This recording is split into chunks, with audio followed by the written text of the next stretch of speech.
Lianza kusema kuwa nimekuja kulihutumia bunge na kuhitimisha shughuli za bunge hili la 12 ili kuruhusu kuanza kwa mchakato wa uchaguzi wa rais, wa bunge, madiwani utakaofanyika Oktoba 2025.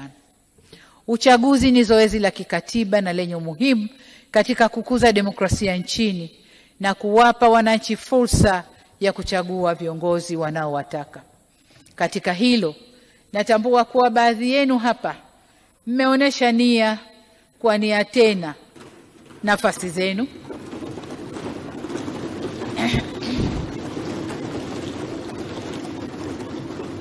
na pia wapo waliotangaza kukaa pembeni kama kakaangu George Mkuchika.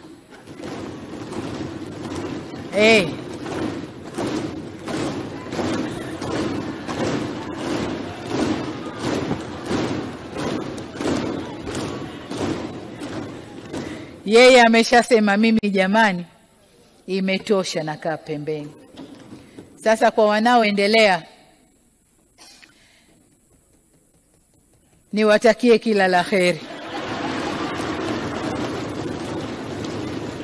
Niwatakie kila la kheri.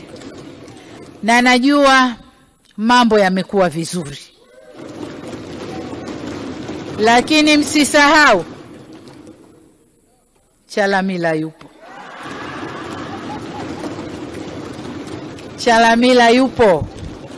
Kwa hiyo mwende mkafuate sheria na kanuni zote za uchaguzi. Nawatakia kila la kheri. Mheshimiwa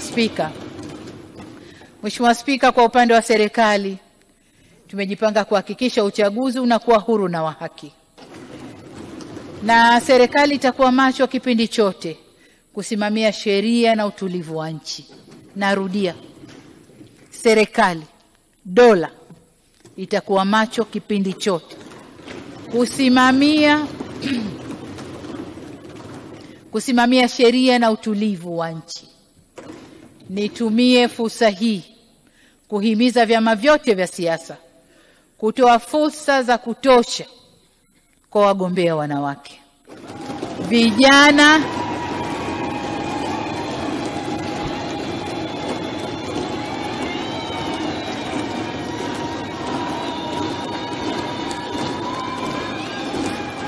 Haya,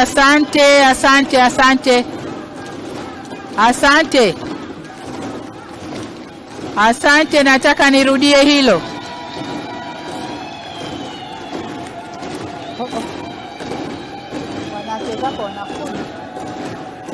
Wanawake zako wanafujo. Na imani na thamini. Mimi naitwa Juma, mmiliki wa magari ya usafirishaji wa mizigo na abiria. Natumia Bima Pap kwa sababu inaruhusu kuweka TIN namba yangu wakati wa kununua bima. Inafanya iwe rahisi kudai vati kutoka TRA kwa kutumia hati hiyo ya bima. Uwezo wa kupata mkopo bwana. Hii inasaidia sana kugharimia mambo mengine ya uendeshaji hata kama bajeti inabana. Tumia Bima Pap kwa kupiga *150*51 alama ya reli. Au kwa WhatsApp tuma neno Bima Pap kwenda namba 0764166066 ujipatie bima. Bima Pap, urahisi wa maisha.